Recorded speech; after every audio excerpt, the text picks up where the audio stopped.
BLACKPINK's Lisa Skintone has people divided. Ateez Wooyoung's interaction with his little brother has some people weirded out. STAYC J disrespected at the airport, and so much more in today's episode of Totally Legit K-pop News with me, Angelina. So if you're interested, please keep on watching. Don't forget to like, comment, and share this video with friends you don't have. And of course, go subscribe to my vlog channel. Go follow me everywhere. I actually uploaded a vlog yesterday. But without further ado, let's get into today's K-pop news.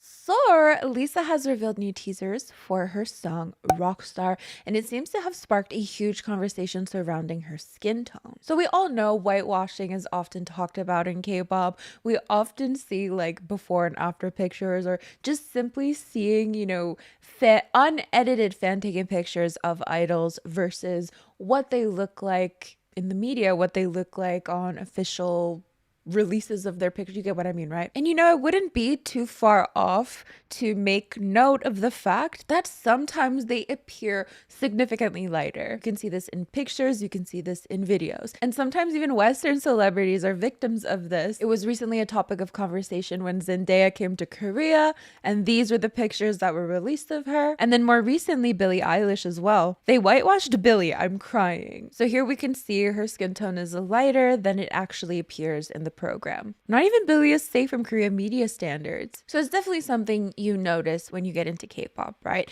So when Lisa released these teaser pictures for ROCKSTAR, people have been noting that she does seem quite tan, with a lot of people praising her for going against traditional beauty standards, for quote, finally showing off her true skin tone. However, some backlash, of course, of some people thinking that she purposely darkened her skin to look like another race, that she's blackfishing. Let's read some comments on this tweet. Oh, Lisa, the rock star that you are. YouTube Music even saying that's our rock star. Her true skin color is finally showing. She's looking darker than Beyonce these days. What is going on? This is blackface. But fans have come to her defense, showing childhood pictures of her skin tone, kind of blaming Korean media for whitewashing her for so many years. So let's check out some interesting responses to this.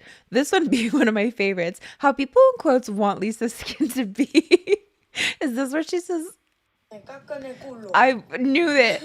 Lisa's tan deserves its own fandom. Lisa finally embracing her real skin tone as a Southeast Asian woman. We love to see it. This photo has that Jack Briglin's signature effect, but y'all be ignoring the fact that Lisa has always had that Southeast Asian skin color even when she was a kid. She's just been whitewashed for so long in South Korea, and even South Korean media whitewashes her. So here are some examples of the photographer's work where the skin tones are intensified, and pictures of Lisa when she was younger. So a lot of people are bringing up this specific photographer because he is known for taking pictures where the colors are quite contrasted. He's done pictures with Ateez's Hongjung and Mingi. Really distinct style. Again, we're noticing like the colors are quite contrasted. And there are people bringing up other examples of very similar situations here. So Gracie Abrams, we see a picture of her from this photographer versus another picture where the skin tones are quite different. And then Billie Eilish, who we've already mentioned here. Now, in terms of blaming South Korea personally for whitewashing, we do have some K-netizens reacting to this, so we're going to read some comments,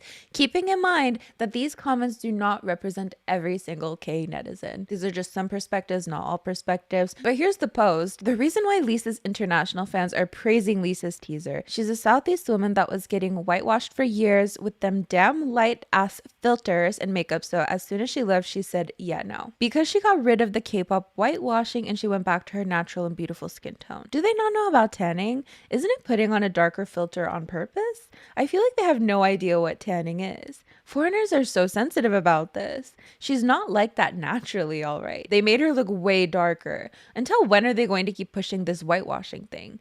What? Anyone can tell that she got tanned for this. No, but Lisa's skin was way whiter even before debuting. Lisa's skin is way whiter than this. What are they saying? That's racist. International fans are so frustrating. So of course, I'd love to know what you think of this situation. Do you think despite the style of the photos that an exaggerated skin tone is problematic? Do you think that just simply that literally is her skin tone anyways, so it doesn't matter? What's your point of view on all of this? Let me know in the comments. On a side note, I put the thumbnail through Ramini like I always do, and just check out these differences.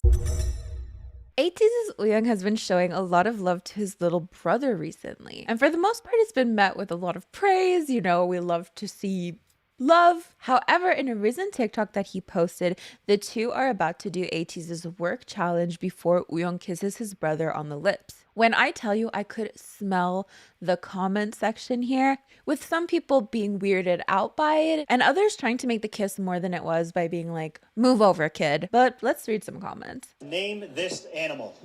Kangaroo? It is not kangaroo. Was it deleted? I don't understand. Anong klaseng British company yun? Bibili ng chop?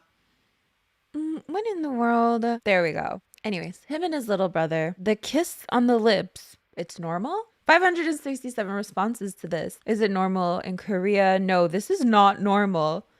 How can you? Oh, God damn it. You know when you like press to scroll down on a page, but when you do that on TikTok, it scrolls to a new TikTok. How can you ask about normality? He is Wooyoung's younger brother.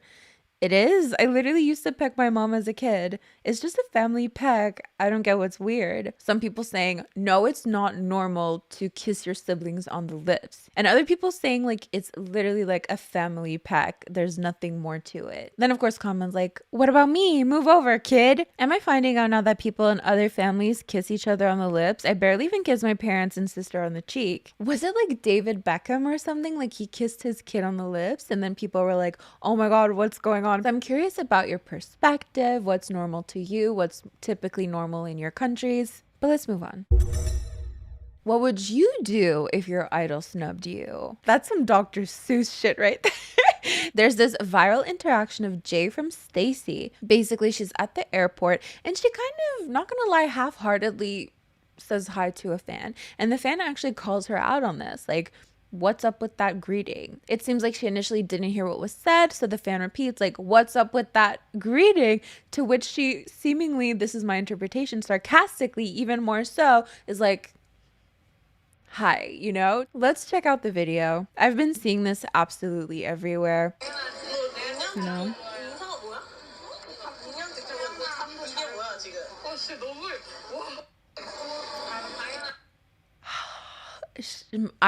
This is so relatable to me because my ego too would be too big to like change my greeting to a better one. You know, if I gave a greeting and someone was like, what kind of greeting is that? Like I couldn't, and I know in some situations an idol would probably feel the pressure to like actually give a better greeting after that, but like my ego would not let me do that. Now, some people do agree that she seemed quite enthusiastic towards that fan. Others saying she literally owes nobody anything. As an idol, you do have an image to uphold, right? Which does put pressure on the idol, right? Because sometimes I'm sure they want to react this way, and it really depends on like whose side the internet wants to take. This could have gone a completely different way. Let's say we couldn't hear the fan that well in the video and we just see her interacting like that with the fan, then we miss that part of the context and it's a totally different story that we're reporting on here, right? But for the most part, it seems people are overwhelmingly on her side. Fans shouldn't think that they're close enough, friendly enough with their idols to talk to them like that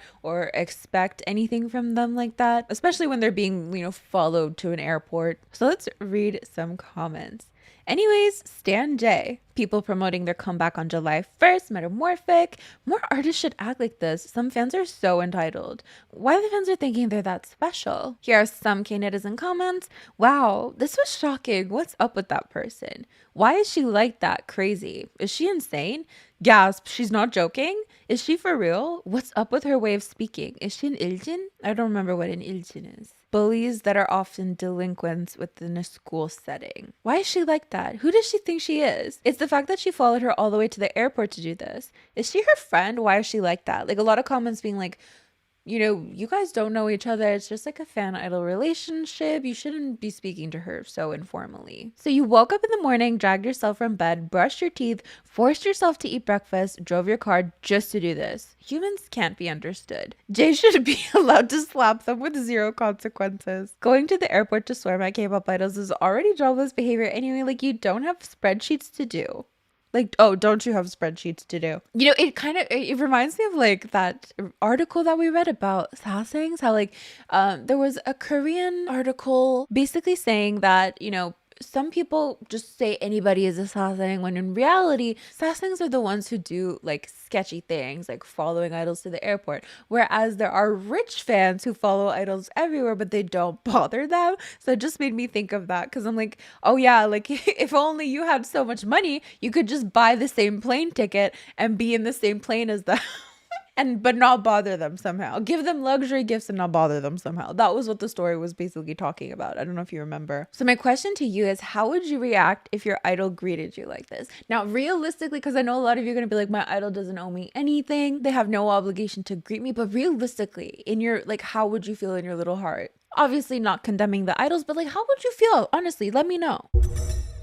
So let's move on to our discussion segment, which is inspired by this. K-pop desperately needs to bring back variety show content. So I think it's a pretty known thing by now that, you know, K-pop in second gen and even I guess third gen as well had so many variety shows that I feel like now has been slowly been replaced by idols being able to make their own content. Like, just thinking about my faves, Ateez. You know, sometimes they do appear on variety shows, but they also have their own shows on YouTube, like Wanties and stuff like that. Like, we're able to still see idols, but I feel like it's a good way to be like more independent with the stuff that they're releasing. Because like obviously in second gen, like music videos didn't get like 500 million views, you know what I mean? So like you'd rely a lot more on variety shows than you do these days, right? So let's just read it.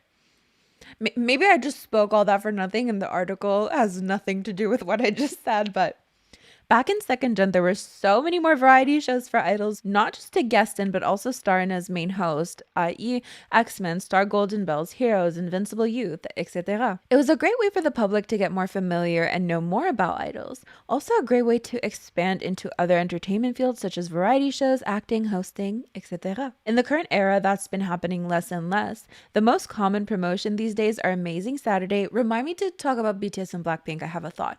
Rarely do you ever get multiple cross-group promotions. Maybe a few observation shows like Manager here or there, but those shows simply don't exist anymore. Maybe this doesn't matter for younger and I fans, but for the domestic general public, the easiest way to get to know idols is to simply turn on the TV and see them promoting on shows. The current ways of promotion on YouTube alcohol shows where people have to actively click on your episode is mostly only limited to existing fans rather than casual public. This also correlates to why nowadays there's fewer and fewer variety idols and acting idols, and hosting roles from third gen, and I suspect it will only get worse for fourth gen. The public do not know their names. There's fewer recognizable faces that makes them desirable to PDs. So I remember, and you obviously ARMY correct me if I'm wrong, but there was this whole thing about how BTS, and I don't know if it's true, it's just like a faint memory, how BTS don't appear on variety shows anymore because they were like so disrespected on variety shows in the past. Like, I'm just thinking back to like that show with the white background and they were like shading Suga or something, and it kind of makes sense, right? And I'm thinking back to like the last variety show that I can remember BLACKPINK on. Maybe it wasn't the last one, but again, the white background, and they had to like hit each other on the head with like the hammer, right? Not a real hammer, but maybe it's just my own personal like bias here. I don't know if that's the right thing to say, but like when they like had to hit each other, it looked painful to me. And I can just imagine if you're an idol, you're overworked, under eating all that jazz, and like you're getting hit in the head, even if it's just, I don't know, like it just rubbed me the wrong way. So I could definitely see the allure of just not doing that ever again. Like sometimes a variety show might be a little bit humiliating, right? But if you do your own show on YouTube, you can better control that. So that's my train of thought. Like these variety shows, sure, you can get your name out there, but now with like the growth that everyone has on YouTube, you can make your own show. You don't have to do as many embarrassing things, cut out what you want. So that's what I'm thinking. Let's read some comments. Agreed, but the problem is that K-pop fans can't deal with their idols not being 100% perfect all the time anymore. This goes both for variety and music shows. If idols tried to be funny or unafraid to be ridiculous like second or early third gen stans would blame the host broadcasting channels for making them get dragged. So idols can only do their own YouTube shows where the kind of fun or jokes are tightly controlled and tailored for the fandom. I'd love for more multi-group shows where they just compete and silly stuff or get to hang out, to be honest. K-pop needs groups whose members have personalities and who are willing to roast anyone. Being nice and all polite is snooze fest. Sunday needs to coach them. On the other hand, get rid of hosts whose only job is to hit and bring down young women because they know they're allowed to. I want Strongheart to make a comeback. Idols from different groups and actors come together, reveal their secrets, funny stories, dance, laugh. It was legendary. I can't imagine the amount of hate idols would be getting with every variety show appearance if it was still a thing now as it was in second gen. Was it funny? Hell yeah. Would it pass the internet censorship these days? No. There's a reason why those shows don't get made anymore. On the K side, idol related shows have abysmal ratings. Both sides would be insufferable if those shows did come back, as they love to take things out of context and spread it around. Not to mention iNets and Knets are very weird about idols interacting, especially if they're male and female. So let me know your perspectives on that. Moving on to Kpop Shenanigans, which are basically fun little things that have happened in K-pop recently and or quick news. So in my super professional journalism, I just pasted 2 TikToks here. I don't know what they are. I don't remember, but we'll see. Ah! This is so cute and I had to share it with you. This parrot, this little budgerigar is singing XG's Woke Up.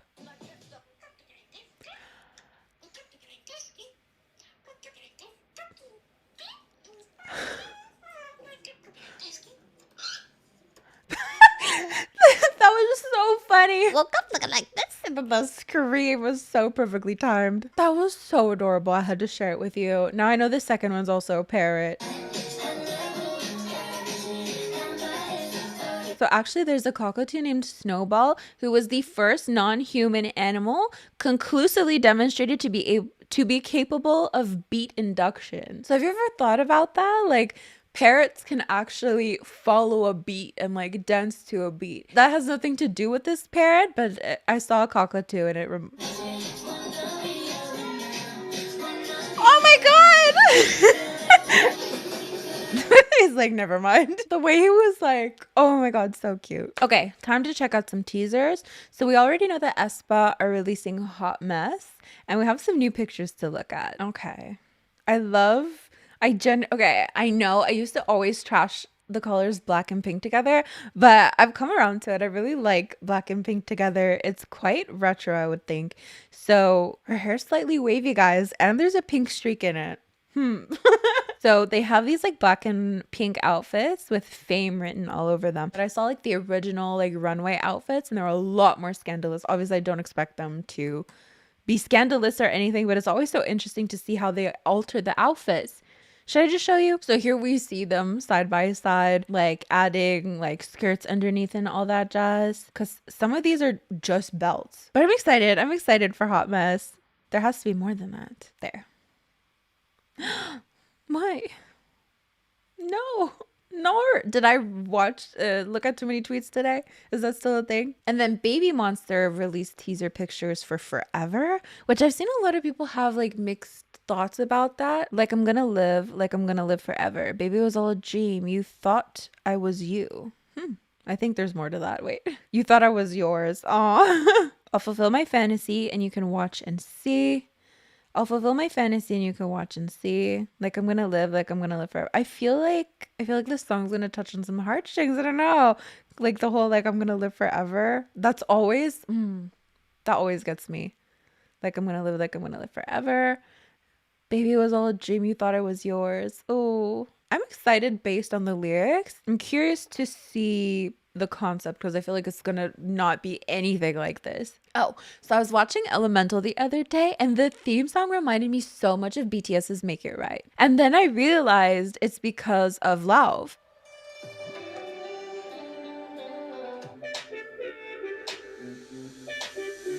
Well, I think it's because of Love.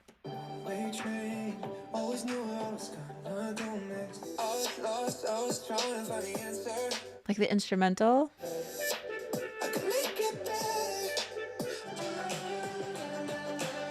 It seems like a faster version of it, doesn't it? It just reminds me of it. Okay, so hearing them side by side like that, yes, I know they don't sound the same, but I can't figure out why every time I watch Elemental, I'm constantly thinking of BTS's Make It Right.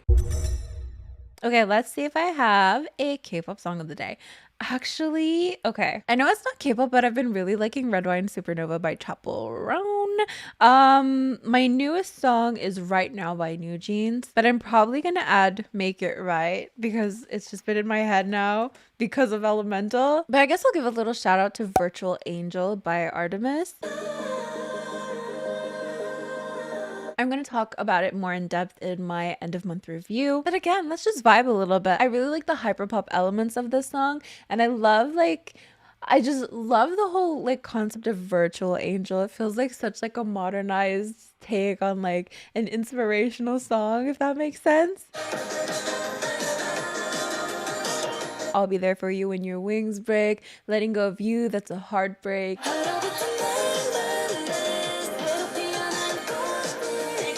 I just think it's a really cute song. And then the ending vocals. Beautiful. So beautiful. So that is our K-pop song of the day. I recommend Virtual Angel by Artemis. I hope I'm saying that right. Artemis. Give me the hunger. Show me to me. Artemis. Artemis. Yeah. Think so. So that is basically it for today's video. Thank you so much for joining me. Don't forget to like, comment, and share this video with friends you don't have. These are the lovely individuals who help support my channel on a monthly basis. It means the world to me. Thank you so much. As for I'm gonna get going, actually I'm going to be reacting to Red Velvet's newest music video for my channel members and patrons. So let's get on that. Oh, I should say bye. Bye.